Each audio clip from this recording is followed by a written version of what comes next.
kangaroos can and... Oh, I hate kangaroos.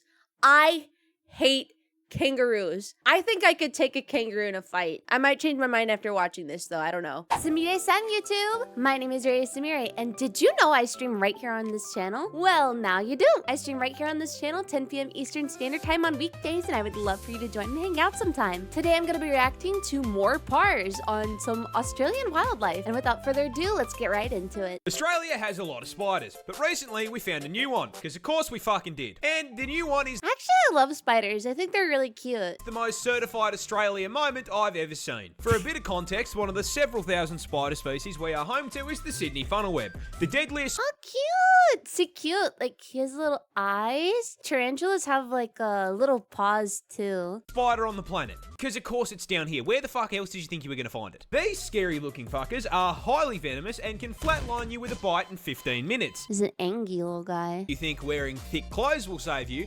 Be aware the bastards have fangs long enough to punch through shoe leather. Now, why do I bring these little nightmares up? What is the one thing worse than a spider rocking armor-piercing rounds that can send you to heaven with same-day delivery?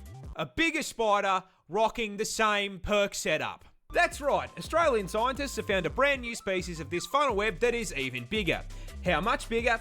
Well, the standard Sydney funnelweb grows to around 5 centimetres or 2 inches. And I mean, if you're asking me, that's 2 not inches that is big. more than enough. 2 inches is actually fucking huge. I mean, yeah, that's huge. Perfectly adequate spider. This is the new one. It's twice the fucking size, cunt. 4 inches of 8-legged menace to the animal kingdom. But that isn't even the best part. You see, do you know what they named this thing? Do you know what professional scientists named a supersized version of the most dangerous spider on the entire fucking planet? Something like Big Boy? The Newcastle Big Boy.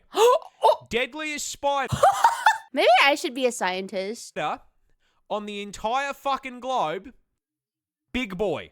Only in Australia. Platypus are weird, but I'm not sure you quite understand just how are so cute. fucking weird. See, everyone knows the basics. They lay eggs, they sweat milk, and they look like God hit randomizer on the spore creature creator and just called it a day. But you see, mate, that's barely even scratching the surface of weird platypus features. First up, as is the qualifier for any Australian animal, did you know they're venomous? No, I'm not fucking with you. You heard me correctly. Male platypus actually have venomous spurs on their hind legs. These spurs are multi-purpose, acting as defense from predators, as well as a tool for throwing hands with other male platypus during mating season. And while their venom is non-lethal, that doesn't mean that getting stung by them doesn't fucking suck. See, platypus venom can cause extreme pain and swelling, and to ensure you remember not to fuck with them again, these effects can last for several months and have no treatment or antivenom. So if Perry stabs your shit, your only option is to cry about it. Next on the list. If I want to pet them, I'm gonna have a hard time. But they're so cute. They look like little babies. Abilities, I shit you not, platypus share the same hunting method as sharks. You see, that big-ass bill isn't just for show, as it contains enough surveillance equipment to make the CIA blush. Possessing the ability to sense changes in pressure in the water, but most importantly, containing electroreceptors that track electrical signals from muscle contractions made by their prey. Meaning that when whatever they're chasing starts quaking in fear, they know about it. And last but not least, as if those things weren't already unbelievable, we recently discovered something new. Platypus are fucking biofluorescent. What does that mean? They glow. If you hit these things with a... That's so cool. They go bright fucking green. And the best part of that is, we have no clue why they do it. I mean, that's so I guess it just means Perry was a biblically accurate platypus man. I'll give up, man. Who fucking designed this thing? This seal is such a menace that he routinely gets the cops called on him. Introducing our protagonist, Neil the seal, a 600-kilo absolute unit of a southern elephant seal from my home state of Tasmania in the land down under, who is known for, above all else, being an absolute fucking menace to polite society. But despite his crimes, we all... He doesn't look like a menace to me. He looks like a baby. ...still truly love him. But what are his crimes? Well, see, he seems to just fucking hate traffic cones and road safety in general. Has regularly been caught trespassing, and then once he has been caught trespassing, belligerently screaming at locals because they won't give him his fucking fish, and has been known to just block roads by plopping his fat ass down directly in the middle. Neil. However, hands down, the funniest shit he has ever done was just straight stopping this random lady from going to work. I shit you not.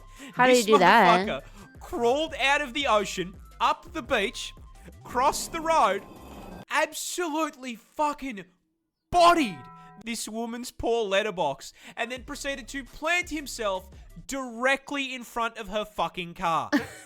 She was then unable to go to work because this half-ton beefcake Maybe Neil just wanted some attention. You know, maybe you're the problem. was camping her driveway for so damn long.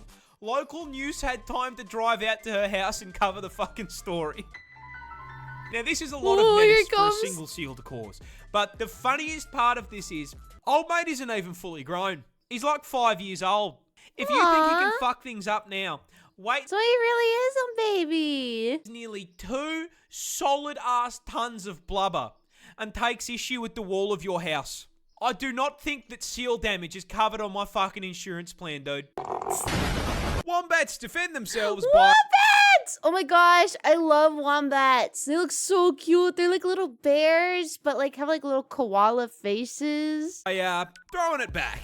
But to understand how the fuck they actually do it, you're going to need to learn a little bit about them first. You see, Australia is home to 3 species of these bad boys, all of them equally adorable, and very importantly, all So being burrowers, cute. meaning they dig out a nice little hole for themselves and the family to live in, because, like the rest of us, they can't afford a fucking house in this economy, man. They go to around 1.3 meters in length, but despite being small, they are built like fucking tanks, weighing in at a chunky-ass 35 kilos, but despite their weight, I shit you not, they have a top speed of 40k an hour. I'm American. I speak American, not this, Australian or whatever. I don't know, is that fast?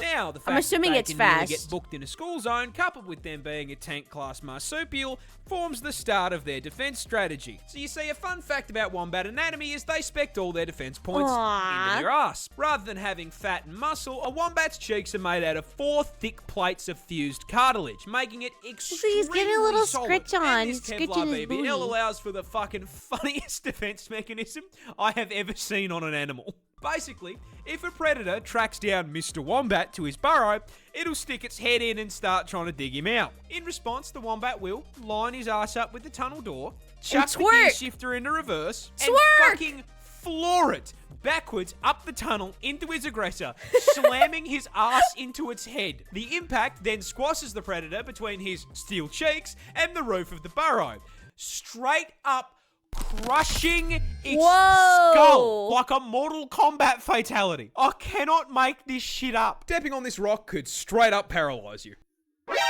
That's because this isn't actually a rock. That is a stonefish, a species of underwater menace native to Australia. And coming as a surprise to absolutely no one, it is also the most venomous fish in the ocean. Because of course it is. As if the fucking snakes and spiders weren't enough, now I can get packed up by a pet rock. But why is this Pokemon reject such a threat to my mental health? Well, you see, stonefish use their special venom for defense. Look at their big floopy However, fins, unlike though. most other animals that do this, this little He looks so sad. He looks like, doesn't have the decency to dress like a neon sign to warn you. No, no, no, no, no. This bastard is a 6th prestige prop hunt veteran, having evolved some of the most impressive camouflage in the animal kingdom to make hunting easier. And once they've set themselves up, they are basically indistinguishable from Patrick Starr's house. I mean, now, this is a fairly major... It's Australia, so I'm assuming like 95 to 99% of things in Australia are venomous. Your problem, as they love to live in the shallows on the beach, and that venom we talked about earlier is stored in these 13 giant, highly toxic spines that deliver venom when pressed on. You can probably see where I'm going with this.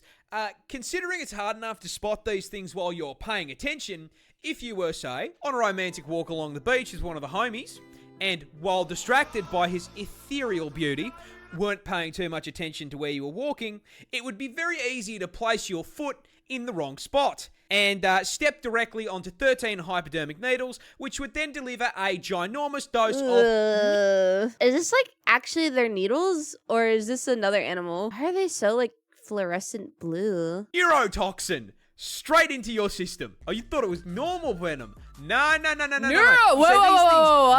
What, Parz? Slow down. Neurotoxin? I'm gonna die?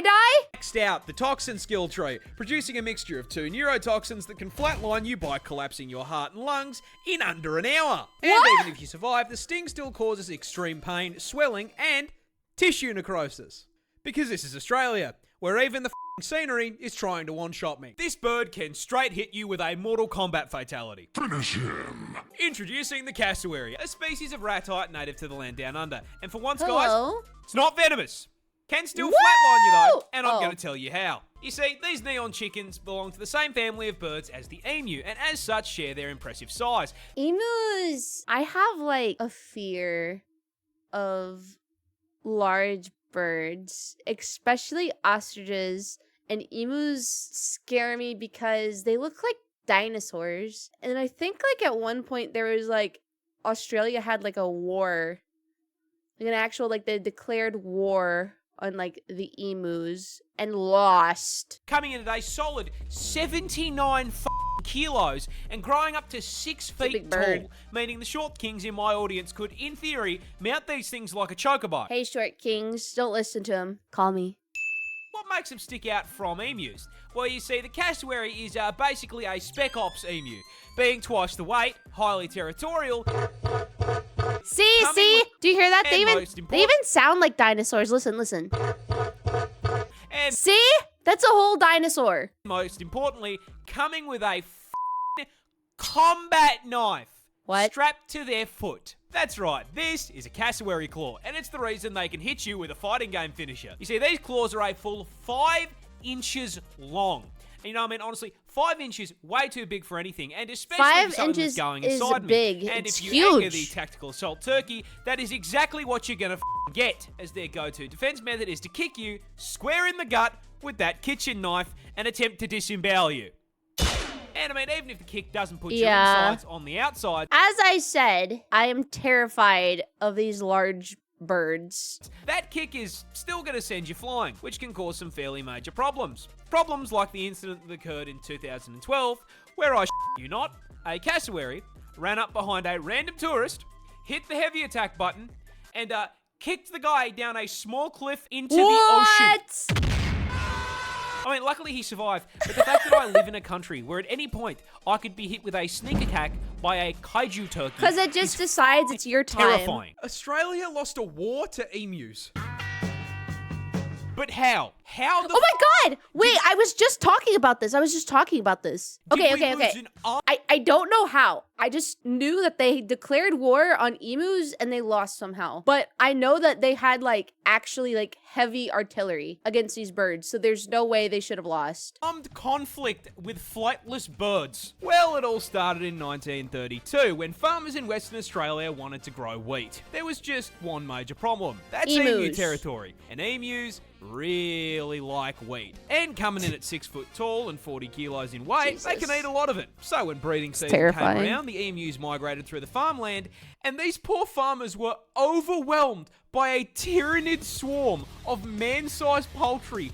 20,000 emus strong. These feathered tanks then 20,000? proceeded to completely How many men did they send to kill the emus? Did they know there was going to be 20,000 coming in? steamroll through the fences into the fields and started laying waste to the wheat.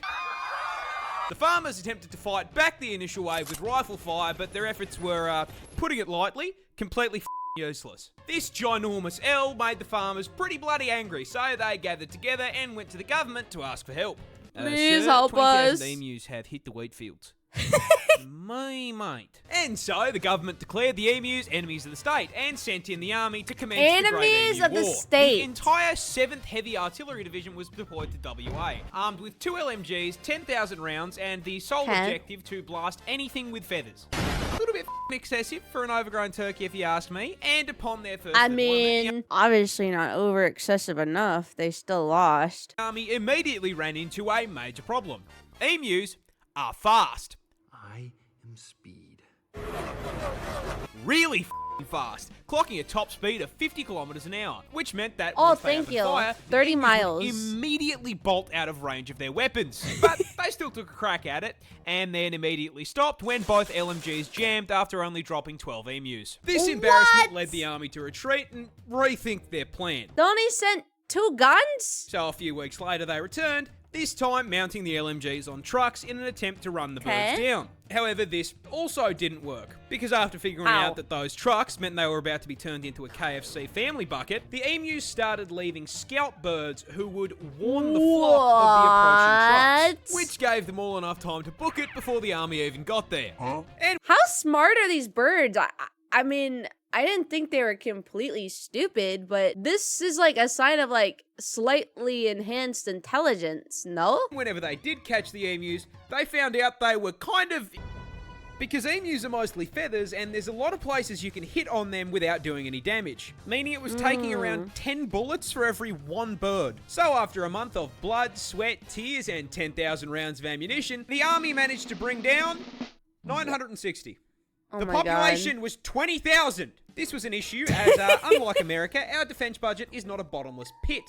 So the army had wasted all that money to achieve absolutely fuck all. So the government just kind of built a really long, really shit fence around the farms and called it a day. How the fuck did we lose this? I could have done a better job with a boomerang and a cricket bat. I love how he went from being like a little bit of an overreaction to, yeah, we couldn't beat him. We lost. Kangaroos can and... Oh, I hate kangaroos. I hate kangaroos. I think I could take a kangaroo in a fight. I might change my mind after watching this, though. I don't know. But I hate kangaroos. They're mean. They're jerks. One time I went to a petting zoo, and one, like, grabbed me and wouldn't let me go and was, like, kicking the shit out of me. I hate these things. Will beat you up. No, I'm gonna beat him up. Just because it's not venomous doesn't mean it can't knock you on your ass. And Australia's most iconic marsupial can do just that. Because they are way bigger than you think they are. With our biggest species of roo coming in at a ridiculous 2.8 meters in length. And with the iconic hop, they've got a vertical jump of 3 meters. I mean, honestly, with a stat spread like that, they don't belong in the outback, they belong on a fucking NBA court. I can take As if him. that wasn't enough, they're also built like tanks, weighing in at a full 90 kilos of roid-raging rabbit muscle. Jesus. And being able to move way faster than anything that heavy has any right to. Pegging the speedo at a max of 70k an hour. Meaning if you make well, that's okay. I'm not going to be running for my fight anyways. Small car is going to run your ass down and beat the f***ing brakes off you. And I'm not kidding when I say they really will rock your shit, because roos are professional kickboxers, with males routinely fighting MMA to win female attention. When they fight, kangaroos will lean back on their tails as a stabilizer and immediately start scratching and kicking the ever-loving shit out of one another. Jeez, And those kicks have enough force to crack bone. And as if getting drop-kicked by a muscled marsupial wasn't bad enough, they also, for some reason, have the same bite force as a grizzly bear. Because why not? Now, even with all of this, there are still animals stupid enough to view a roo as lunch. Which brings me to the most terrifying thing that they do. When threatened, kangaroos will hop into a body of water and wait for whatever is chasing them to follow them in. Once the predator enters the water, the kangaroo will wrap its arms around their neck and just straight up drown them. What the f***, man?